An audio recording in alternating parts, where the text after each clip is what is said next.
Welcome to the Variety Studio for our panel on supporting actress in film. We have with us today Kerry Washington from Django Unchained, Kristen Stewart from On the Road, Lorraine Toussaint from Middle of Nowhere, and Rosemary DeWitt from Promised Land and Your Sister's Sister. A doubleheader for you today.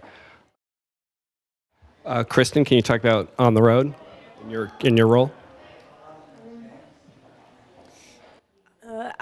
I'd read the book when I was a freshman in high school, and there was no way in hell, like no portion of hell where I thought that I could ever play a part like that.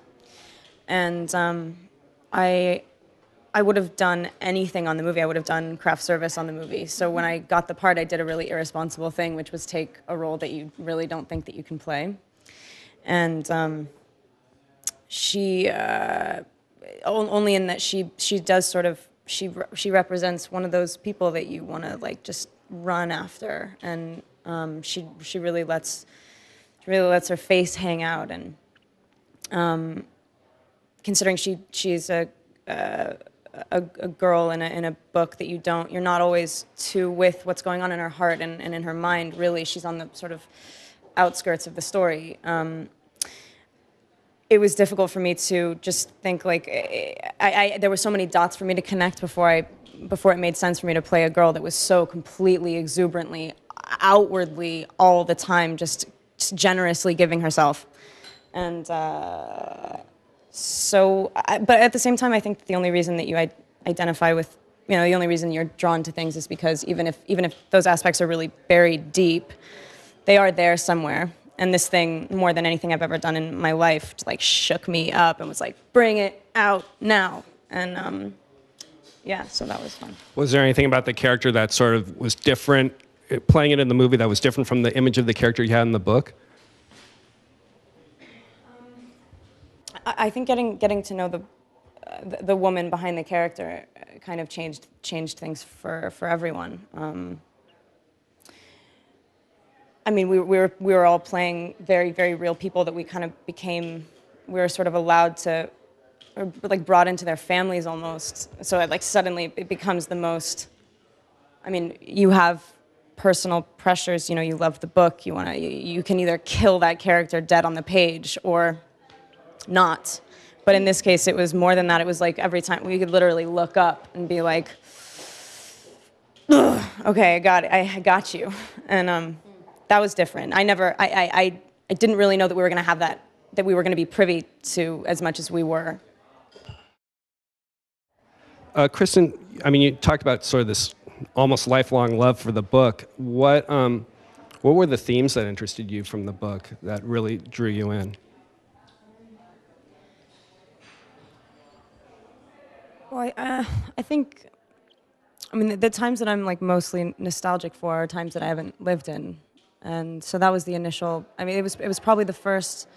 It's probably the first book that really got me reading. Even it opened so many doors, and I don't know. I think it kind of represents a stage in life that I'm still very much in, and is doesn't have defined bookends either. Everyone's different, and I think it kind of where you look up and you go, wow, I can choose my family. Like I can surround myself with the people that really push me and that I want to push back. And you're not just circumstantially around like people that you're comfortable with. You know what I mean? Like I think that it's rare, and not too rare. There's always going to be that line of people that have different expectations and from life and find each other and sort of make it okay. And it is a contagious thing. It's like that energy.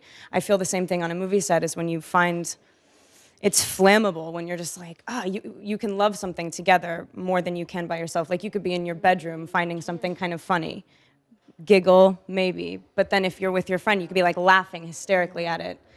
And I don't know, that's kind of why I was into it. Also, I get asked constantly about how the girls are sort of, the female characters are somewhat slighted in the book, and I think that it's a typical, especially from a guy, trying to like relate to you and be like, oh, I'm not misogynistic. I completely. It's like, no, but you kind of, even just thinking that way, even thinking that they somehow lost more than they gained, it was such a give and take. Like all of the women in the story, all of the men in the story, like they're all fairly bottomless. Like they're like pits of.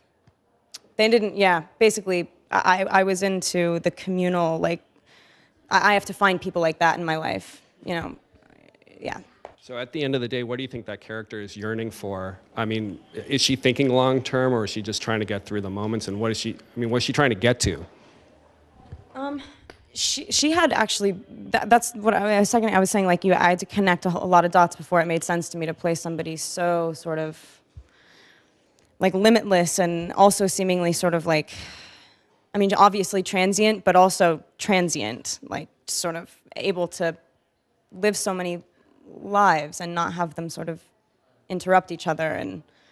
And we came to find out that she actually had really like pretty classic conventions as well. I mean, and she was the one person in that story that kind of was able to compartmentalize her life and live very fully, and she was really happy, and she had a lot of goals, and she